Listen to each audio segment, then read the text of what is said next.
Bom dia para você que veio aqui já recebeu uma palavra que vem edificar a sua vida, o seu coração. Esse é o dia que o Senhor nos fez, essa manhã maravilhosa, e nós queremos agradecer ao Senhor pelas bênçãos, por ter dormido e ter acordado, porque o Senhor tem nos dado força e saúde, não é verdade? Então vamos orar ao Senhor. Pai amado, nós queremos te agradecer por essa manhã. Obrigado porque nós dormimos, obrigado porque nós despertamos.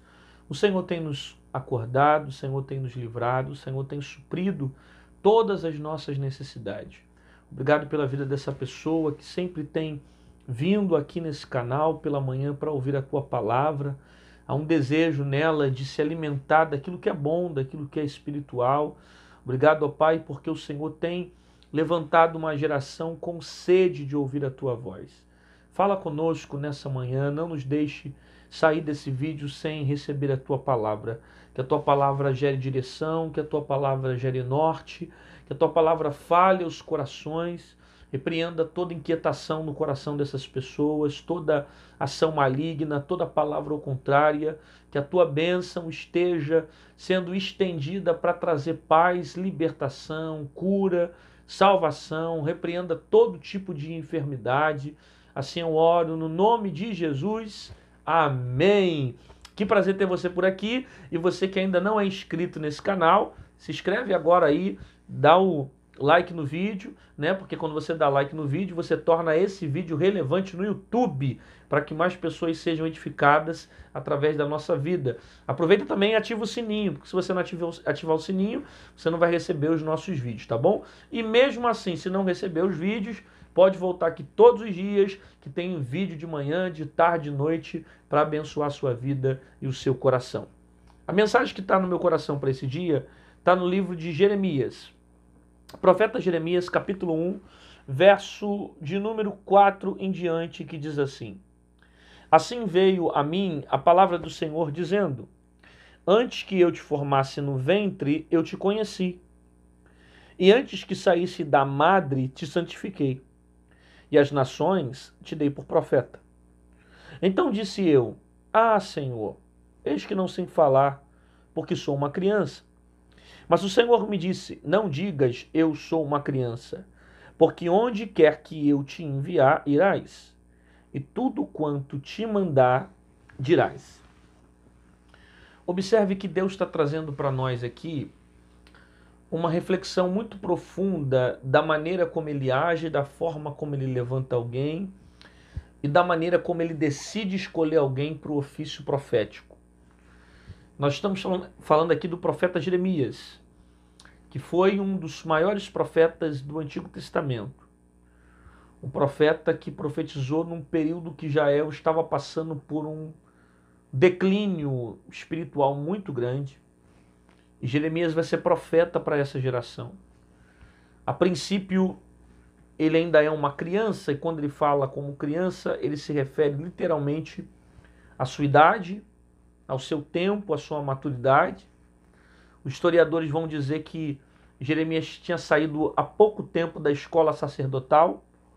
Ele nasce em uma aldeia chamada Anatote, que era uma aldeia de sacerdotes. Então ele estudou certamente até o ofício para se tornar sacerdote. Até durante a sua vida ele estudou para se tornar sacerdote. Como ele ainda não tinha realizado esse ofício, então ele não tinha a idade para se tornar sacerdote. Quem conhece a história sabe que todo sacerdote tinha a idade mínima de 30 anos de idade. Então, para muitos, o período da maturidade chegaria após os seus 30 anos de idade. Começaria a evoluir, a alcançar certas experiências na vida. Quando Jeremias fala que ele é uma criança, não significa literalmente que ele é uma criança de 5, 6, 7 anos. Mas que ele era alguém que não estava capaz, que ele não conseguiria exercer a missão que Deus estava colocando sobre as suas mãos, porque ainda não tinha capacidade física para isso.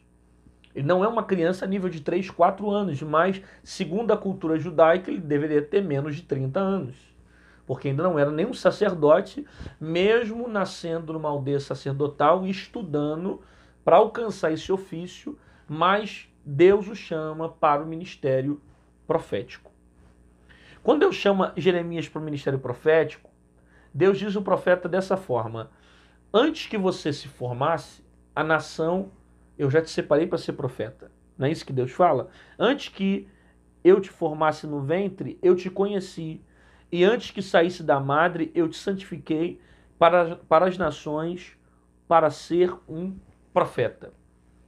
Existem algumas verdades que Deus está trazendo aqui que são muito profundas no que diz respeito à vida. Antes dele vir à terra, o Senhor já o conhecia. Isso aqui é muito profundo porque Deus está falando algo de punho dele, é a onisciência dele, é o conhecimento dele. Antes do nascimento de Jeremias, o Senhor já o conhecia. Você consegue entender que Deus ele te conhece antes mesmo de você ser formado no ventre da sua mãe? Que Deus conhece melhor do que seu pai e a sua mãe? Que Deus te conhece melhor do que seu filho, seu esposo, sua esposa, pessoas que convivem com você? Deus conhece você melhor do que qualquer pessoa. E Jesus confirma essa tese que o próprio Deus está falando de Jeremias, quando ele vai dizer que ele sabe a quantidade de fios de cabelo que tem na nossa cabeça. Jesus vai dizendo no Evangelho que ele conhece cada fio de cabelo que tem na nossa cabeça. Ele conhece todas as quantidades de fio. Quando ele fala assim, é para mostrar para nós o conhecimento que ele tem da nossa vida. Deus te conhece como ninguém. Deus me conhece como ninguém. Às vezes nós mesmos não conseguimos se conhecer. Às vezes a gente toma certas atitudes que fala: por que eu fiz isso? Eu não imaginava que eu agi dessa forma. Porque nós não se conhecemos como achamos que realmente deveríamos se conhecer. Só Deus conhece a gente. Deus conhece o seu coração. Deus conhece você melhor do que qualquer pessoa. Deus conhece você melhor que teu pai, melhor que tua mãe, melhor que teu primo, teu tio, teu filho, teu avô, tua esposa, teu marido. Deus conhece você. Você acha que se Deus te conhece, Ele não saberia o que você precisa? Deus conhece você e sabe das suas necessidades, sabe das coisas que você gosta, sabe das coisas que te afligem. Deus não está vendo os problemas alcançarem você e não está de braço cruzado sem fazer nada. Ele não é um Deus que não se manifesta, que não se movimenta. Pelo contrário, a todo momento na Bíblia você vai ver Ele se manifestando, se movimentando, agindo de acordo com o seu propósito, de acordo com a sua vontade. Quando Deus ele não reage mediante a um processo que você vive, é porque Ele tem um propósito diante disso. Porque Deus te conhece. Deus sabe aquilo que tira a tua paz. Deus sabe aquilo que está machucando o teu coração. Deus conhece as suas dores, as suas aflições, as suas dificuldades. Deus te conhece. Melhor do que qualquer pessoa, Ele conhece o teu coração. E Ele quer trazer paz para a tua alma nessa manhã. Portanto, não ache que Deus está de braços cruzados e não está vendo nada do que está acontecendo. Ele está vendo. Ele conhece o teu coração. Ele sabe aquilo que você precisa. E Ele vai suprir todas as tuas necessidades. Você não vai ficar desamparado. Você não vai ficar sem pai, sem mãe. Não, Deus vai cuidar de você.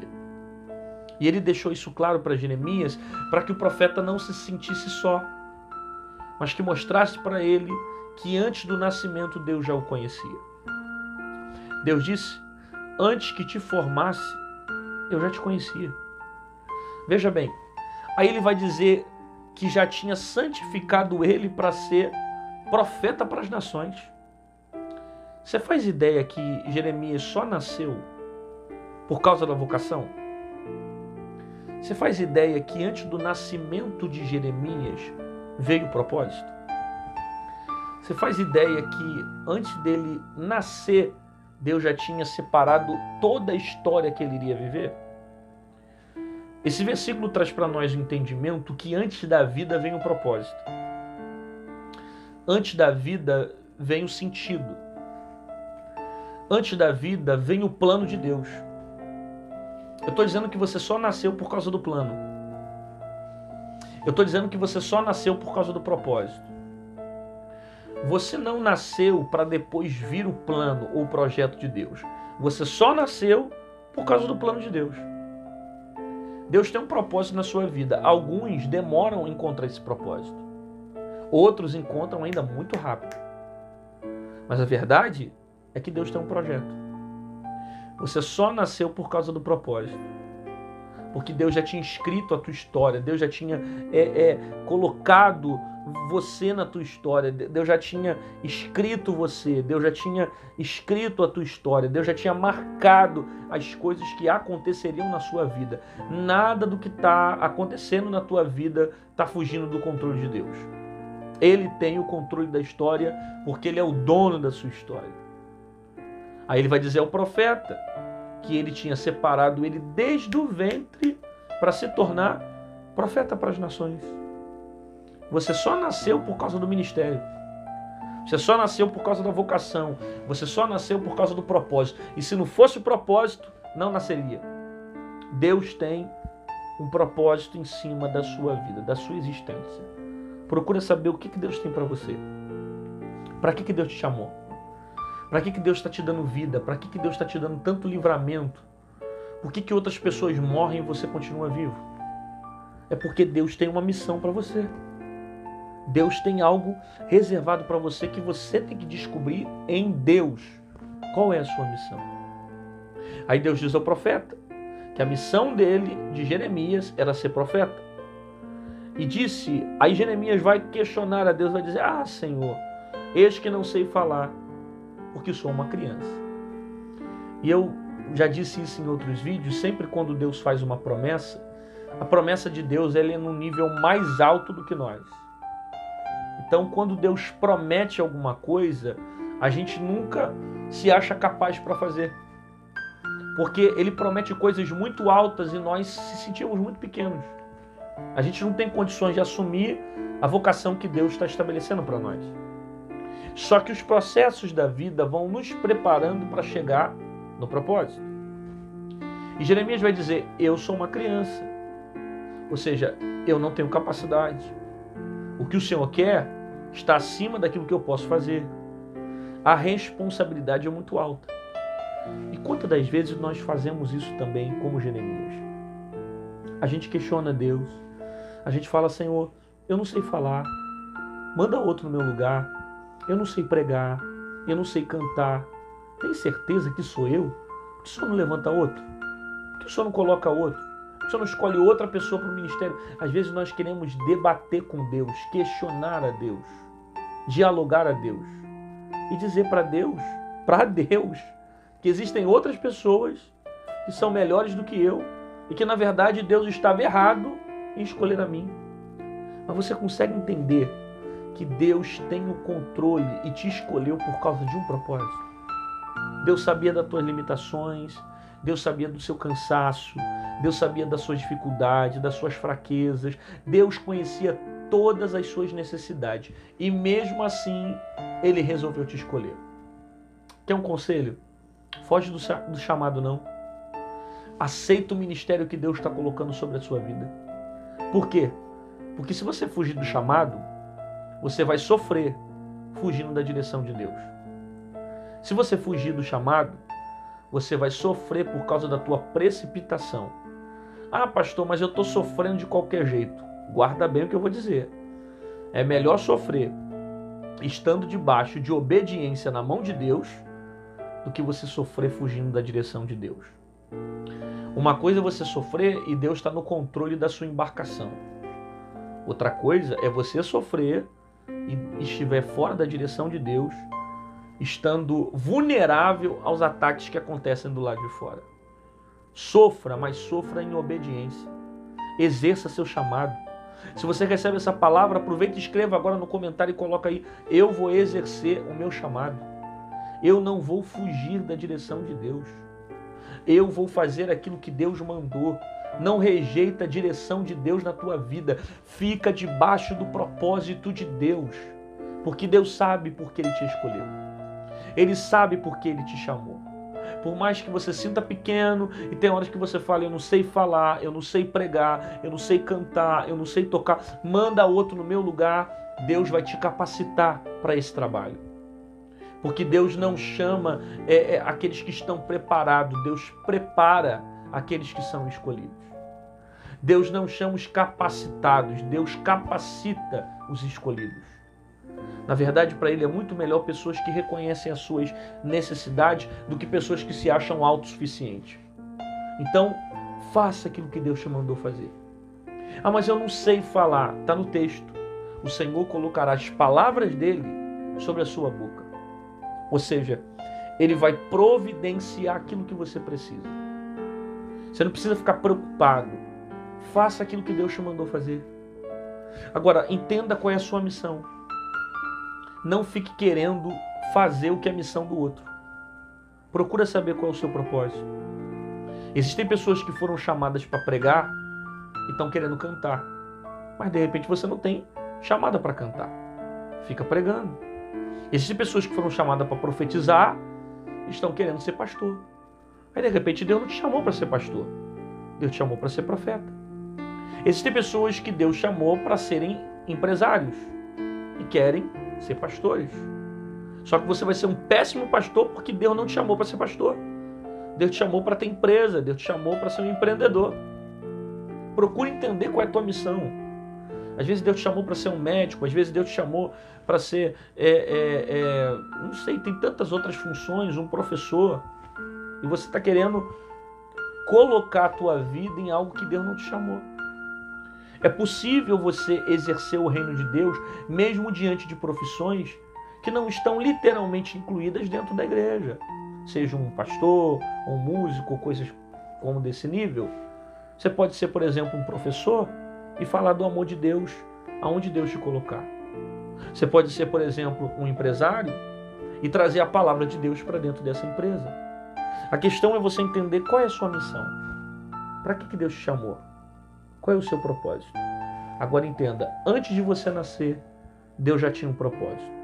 Se você já sabe qual é a tua missão, qual é a tua vocação, não rejeite o ministério que Deus tem para você. Porque senão, meu amigo, você vai sofrer as consequências de uma atitude desobediente. Eu te garanto, você não vai conseguir ser feliz. Porque para você encontrar felicidade, você tem que colocar a tua vontade submetida à vontade de Deus.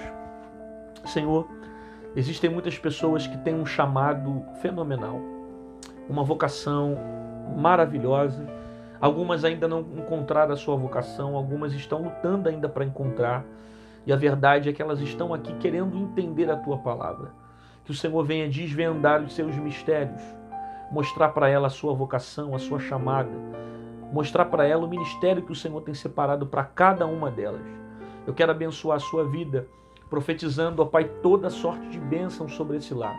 Que nenhuma praga chegue nessa tenda, que nenhuma enfermidade atinja essa casa, que mal algum chegue sobre essa família e que essa pessoa esteja disposta a ouvir a tua voz, a obedecer ao chamado, a fazer a tua vontade. Eu abençoo a sua vida, a sua casa, a sua família, no nome de Jesus. Amém e amém. Obrigado pela tua presença, por você estar aqui comigo mais uma vez nessa manhã. Volta amanhã, 6 horas da manhã, tem vídeo também, mensagem para você, para abençoar a tua vida. Então te aguardo amanhã de manhã às 6 horas, para liberar uma palavra para a tua alma de Deus. E outra coisa, faça a vontade de Deus, não fuja do chamado e para de dizer para ele, eu sou uma criança, eis que não sei falar, não tenho condição de pregar. Quando Deus te chamou, Ele te conhecia, Ele sabia das tuas necessidades, mas Ele decidiu te chamar.